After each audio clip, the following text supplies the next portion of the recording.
আসসালামু আলাইকুম, সবাইকে স্বাগতম। প্রিয় শিক্ষার্থী বন্ধুরা, আজকে আমি এই যে লজিক ফাংশন সরলীকরণ সংক্রান্ত আইসিটি বিষয়ের যদি এই ধরনের কোনো সমীকরণ থাকে, এই যে এই 40 নম্বরে বলা আছে a plus B plus C এর উপরে নট, আবার এই টোটাল ব্র্যাকেটের উপরে কিন্তু একটা নট আছে। তার মানে কি এই প্লাসের উপরেও নট আছে, এই প্লাসের উপরে নট আছে। প্লাসের উপরে নট থাকে, ওয়ারের উপরে নর, মানে কি এটি দ্বারা নর গেট তৈরি করতে হবে, তাই না? যাই হোক, আমরা এখন লজিক ফাংশন মানে সরল করব। তো আমরা ধাপে ধাপে করার চেষ্টা করব। প্রথমে এই উপরে নটটাকে ভাঙবো, ভেঙে আলাদা করব।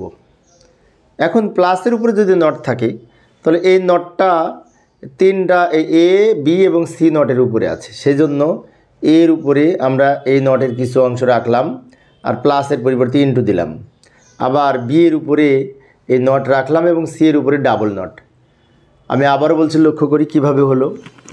ডি মর্গেনের যে উপপাদ্য আছে সেই উপপাদ্যে বলা আছে যে এ প্লাস বি এর উপরে যদি নট থাকে তাহলে এই নটটা ভেঙে আলাদা করা যাবে, কিন্তু প্লাসটা ইনটু হবে। আবার এই তিন চলক মানে কি এ বি সি তিনটার উপরে টোটাল নট আছে, এই তিনটা এই টোটাল নটটাকে তিন খণ্ড করা যাবে, এইটা আর এইটা উপরের অংশ তিনটা খণ্ড করা যাবে, কিন্তু শর্ত হচ্ছে প্লাসটা ইনটু হবে। ডি মর্গেনের উপপাদ্যে বলা আছে। আর এইখানে লাস্টে বি নট সি লেখা ছিল, ওটা লিখে দিলাম। এখন আমরা কি করব, আমরা জানি যে এই সি ডাবল নটে কিন্তু সি হয়। এ ডাবল নটে যেমন এ, বুলিয়ান অ্যালজেব্রার মৌলিক উপপাদ্য অনুযায়ী এ ডাবল নট সমান যদি এ হয় তাহলে সি ডাবল নট সমানও সি হবে। তাহলে আমরা লিখতে পারি A not B not C আর into B C, B not C.